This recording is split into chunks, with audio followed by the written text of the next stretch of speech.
সকালবেলা 6টা বাজে ঘুমের থেকে উঠে গোসল করে তারপর আমরা কাজে যাই। এমনও দিন আছে আমরা সকালবেলা নাস্তাও করি না। রাতের 8টার পরে আসি কাজ থেকে, আইসা যে খানা খামো ওই শক্তিটাও থাকে না, সেখানে আমাদেরকে রান্না করে তারপর খাইতে হয়। আমাদের কোনো ছুটি নাই। একদিন আমরা ছুটি পাই, ওই দিন আমরা ঘর গুছাইতে, কাপড় ধুইতে, এটা সেটা করতে করতে চলে যায়। কাপড় ধোয়ার জন্য যে মানুষ রাখবো, মানুষ রাখলে তো টাকা যাবে, বেতন দিতে হবে ওদের। ওই টাকাটা বাসায় আপনাদেরকে পাঠাই, তারপর ওইটা দিয়ে আপনারা ফুটানি বানান। এই যে ইস্ত্রি করা, এই যে ভাজ আলা কাপড় বেড়া ঘুরেন। আর এই যে কাপড়, আমরা কাপড় পরতে পারি না ওইখানে। এই যে এখানে দেখেন না ভালো ভালো কাপড় পরে ঘুরতেছি, এটা খালি আব্বা আম্মা আত্মীয় স্বজন দেখে ভাবে যে অনেক সুখে আছে। ওখানে তো জামা কাপড় পরার টাইমই পাই না আমরা। কখন জামা কাপড় পরবো? সারাদিন তো ইউনিফর্ম পরেই থাকা লাগে। রাতের বেলা খাওয়ার পরে এই যে 5টা মিনিট মা বোন বাপের সাথে কথা বলি, ওইটাই আমাদের জীবনে সারাদিনের সুখ।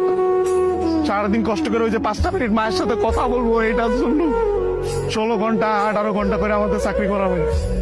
বুঝবেন না আমাদের কষ্ট।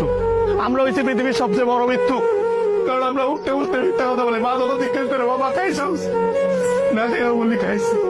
কি বলবো, মারা তো বলতে পারবো না। মা যখন জিজ্ঞেস করে কেমন আছিস বাবা, বলি ভালো আছি। অসুখ হইলে ডাক্তার দেখাই না, ডাক্তাররা অনেক টাকা দেওয়া লাগবে। মা জিজ্ঞেস করে বাবা ডাক্তার দেখাইছিস, ওষুধ খাইছিস, বলি যে খাইছি।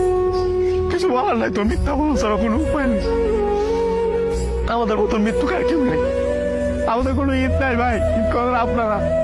আমরা সেবাই পোলাও করবা খাইতে পারি না। সকালবেলা উইটার নামাজ পড়তে গিয়ে আইসা বন্ধুরা একজন আরেকজনের জড়ায় তোরা কান দি। আর মা বাপ নাই, কি ঈদ করবো? ঈদ তো করেন আপনারা।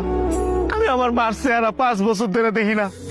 5 বছর পরে আমি দেশে এসেছি। যেই ছেলে মায়ের হাতে খাবার না খেলে পেট ভরতো না, ওই ছেলে মায়ের চেহারা দেখি না 5 বছর। ঈদের সময় জিজ্ঞেস করে বাবা কাপড় সময় কিনছিস, বলে কিনছি, কিন্তু কিনি না। 5 বছর ধরে 1 বছরের পরে ঈদ করতেছে। আর আপনারা নতুন নতুন জামা কাপড় পরেন, জুতা কিনা লাগবে, এটা কিনা লাগবে, সেটা কিনলে পরে এটা তো করে, এটা তো সব ধার খরচ করে দেয় আপনাদের ঈদ করার জন্য। খুব ইচ্ছা করে ঈদের মধ্যে চলে আসে, কিন্তু ছুটি পাই। 5 বছর পরে ছুটি পাইছি। আপনি তো বলেন জুয়া খেলে, মেয়েবাজি করে, এগুলো স্বপ্ন, এগুলো স্বপ্ন, এগুলো আপনারা করতে পারেন, আমরা তো চিন্তাও করতে পারি না। আপনাদের কোনো আইডিয়া নেই ওখানে কত পরিমাণ টাকা লাগে এইসব জায়গায় যাইতে।